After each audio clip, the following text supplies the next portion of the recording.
Hi, welcome back to Learning English and Literature.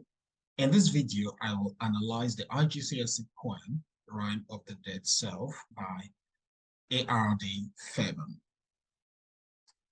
Okay, the first line, tonight I have taken all that I was. Now, take a look at the verb used, was. The poet says that the poet is referring to his former self. Okay, I have taken my childhood. That's what the poet is saying. And strangled him, that pale lily white lad. You say he personalized his childhood. Okay, he said he strangled him. Now look at the violent word he used there. He killed his childhood. It shows how he despises his old self as a boy. Okay, who was innocent and not knowledgeable of how the world works. The poet uses a violent language to show how much he despises his former self, which is his childhood. I have choked him with these my hands, these claws. Now, strangling, choking, those are violent words, shows how much the poet hates his former self. The poet describes his hands now as an adult, claws, sharp contrast with the lads. See, the lads, they have hands, but claws can only grow on an adult. Okay, now he's grown up. He uses his matured hands, his claws, to choke the life out of his former self, out of his boy, out of his boyish behavior. Okay, the use of claws is a transformation from childhood to adulthood. Childhood here is represented by these my hands, these claws. It shows that the poet right now is grown, okay? He reflects to his childhood and he despises his childhood. Catching him as he lay a daydreaming in his bed, he choked his former self when he was daydreaming in his bed. Okay, you say this shows his life as a lad, living life like a fairy tale. The kind of life he lived as a boy was a fairy tale. So he now realizes that that life as a child is not real. As an adult, he learns that painfully, and he's transferring that pain to his former self. So he hates his younger self. Then chuckling, I dragged out his foolish brains. Now, this is more violent. You see, you strangled, the poet strangled, or rather, the persona strangled, choked, okay, killed his former self. And he was smiling. He derived joy. Look at the word here, chuckling. He derived joy doing it. So he now said, he went further. I dragged out his foolish brains. That this tells you that he derived pleasure inflicting pain on his former self.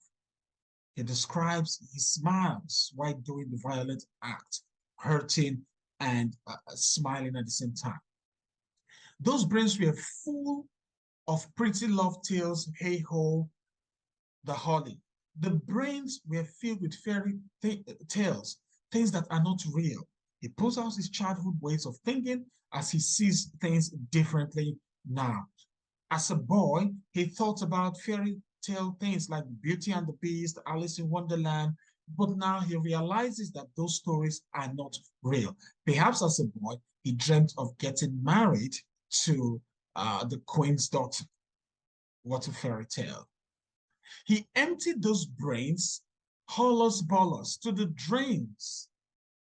Okay? So he doesn't want to see them. He doesn't want to see his childhood anymore. So he pulled out the brains, foolish brains he described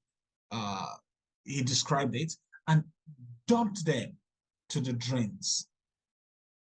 Those dreams of love, of what ruinous folly, those beautiful imaginations about love, like I said earlier, perhaps he dreamt of getting married to the Queen of England's daughter. Perhaps he fantasized about many other things, okay? About being perhaps the UN president, but that can be a good dream. But he dreamt about fairy tales. Now he's an adult.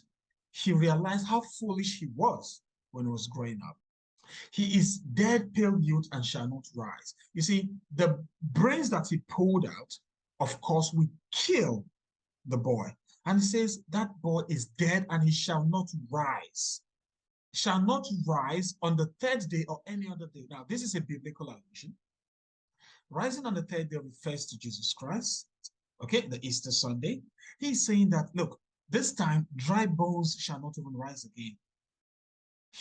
This boy that I have killed, I strangled, I choked, I pulled out his brains, he's dead, and that boy will not rise again. He is dead and gone, like dead, dead.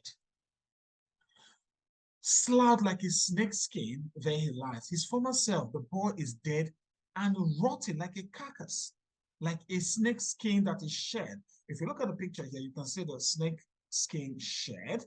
This skin cannot come back to life again. So he compares his youth, his childhood that he has killed to this snake skin, cannot rise again. And also, the carcasses, okay, they cannot rise again.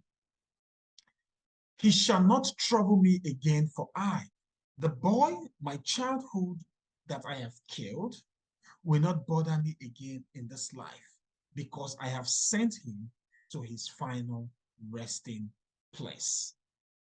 What a very violent poem, a very violent way of getting rid of your childhood. It's a straightforward poem.